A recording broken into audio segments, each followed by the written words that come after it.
summer to Lake Superior, and around the campfire, my dad would tell us stories. My favorite story was the legend of the Edmund Fitzgerald, which sunk in Lake Superior. The legend and the song by Gordon Lightfoot, which my dad would also sing, gave a very intriguing and eerie feeling. MichiganHistory.com accounts that the Edmund Fitzgerald was a 729-foot cargo ship built in 1957 under a contract by the Great Lakes Engineering Company and the Northwest Mutual Insurance Company to build the largest ship on the Great Lakes. It was named after the chairman of the Northwest Mutual Insurance Company, whose grandfather and 5 great-uncles were ship captains. On June 8, 1958, the Edmund Fitzgerald was christened in the Detroit River. According to funtrivia.com, when a ship is being christened, it is tradition to break a champagne bottle. The champagne bottle took 3 swings before it broke, which is often viewed as a bad omen. The Edmund Fitzgerald is scheduled to transport 26,000 tons of iron ore to the Zug Island in Detroit, departing on November 8, 1975. Hugh Bishop, who was on the lake that night, said that Captain McSorley of the Edmund Fitzgerald said, "This will be my last voyage before I retire." AOL News tells about the storm of the century which took place during the wreck of the Edmund Fitzgerald. The storm started in the Oklahoma Panhandle and over the course of 2 days traveled up through Iowa and into Wisconsin. On yfiles.com, in an article containing questions about the Edmund Fitzgerald, the author remarks that back in 1975, 2-day forecasts were accurate only 50% of the time. And when back then a captain may risk a storm, someone today would not put themselves at risk. DetroitNews.com gives us a timeline of the events that took place during the fateful voyage. November 10th was when the real problems started to occur. At 7 a.m., Captain McSorley reported to the Coast Guards at the destination in Detroit that the weather would delay his arrival. Waves were 10 feet high and getting worse. Heavy snow began to fall and visibility was quickly reducing. Soon winds were 90 miles per hour and waves reaching 25 feet high. SS Edmund Fitzgerald Online gives us a more detailed account, including radio transmissions between the Edmund Fitzgerald and the Arthur M. Anderson, another ship that was on the lake that night.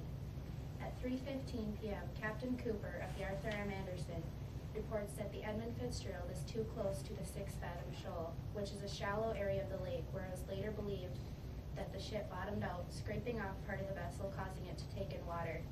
But according to Hugh Bishop, this theory has been ruled out by divers who could not find any evidence. The log of radio transmissions also tells us that at 3:30 p.m., Captain McSorley reports some topside damage. He asked Captain Cooper, "Will you stay by me until I get to Whitefish?" "Charlie on that, Fitzgerald. We'll keep you advised of position." At 4:10, Captain McSorley tells Cooper that both of his radars are now lost. And at 4:39, the Edmund Fitzgerald cannot pick up the Whitefish Point radio beacon. He calls for any vessel in the Whitefish Point regarding info about the beacon and light at Whitefish Point. They receive the news that the beacon and light are not operating.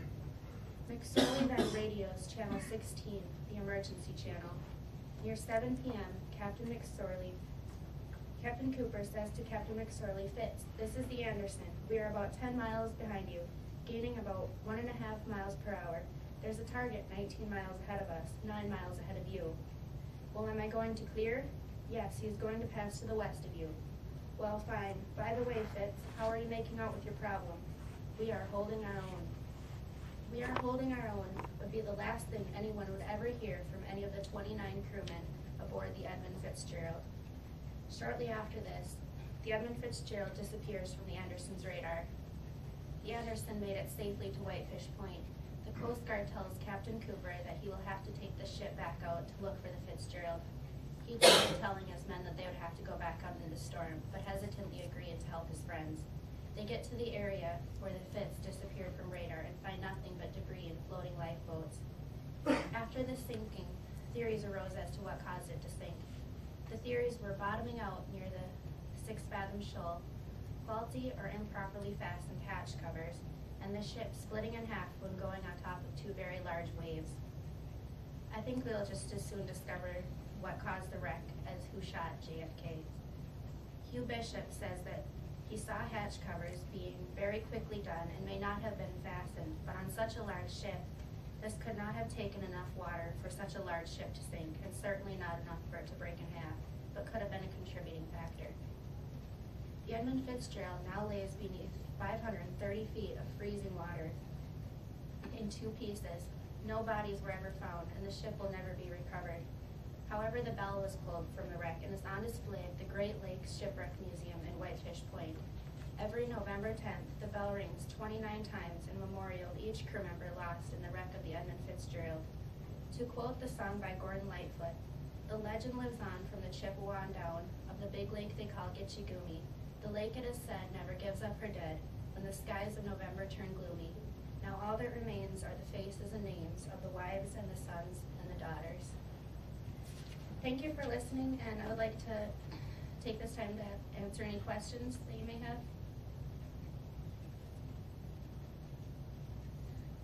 Okay, thank you for listening.